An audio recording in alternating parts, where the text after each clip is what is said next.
জীবনে হার মানার চেষ্টা করা ভালো। স্বপ্নহীন মানুষ হওয়ার থেকে স্বপ্ন দেখা ভালো। সফলতার ক্ষুধা থাকা ভালো, কারণ যতক্ষণ চেষ্টা চলছে ততক্ষণ সম্ভাবনাও বেঁচে আছে।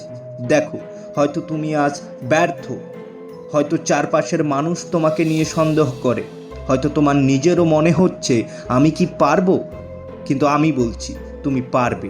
তোমার হাতে আজ রেজাল্ট নেই, কিন্তু তোমার হাতে আছে চেষ্টা, তোমার হাতে আছে শ্রম, অধ্যবসায়, ধৈর্য। তাহলে কেন থামবে?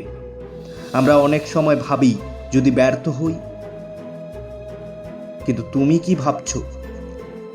যদি সফল হও, তুমি কি ভাবছো? যদি এই চেষ্টাটাই তোমার জীবনের মোড় ঘুরিয়ে দেয়। সফলতা কোনো ম্যাজিক নয়, এটা একটানা লেগে থাকার ফল। সফল মানুষরা কখনো হাল ছাড়ে না, তারা বারবার পড়ে আবার উঠে দাঁড়ায়।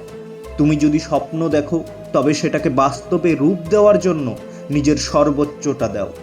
ছোট ছোট চেষ্টাগুলো একদিন বিশাল সাফল্যে রূপ নেবে।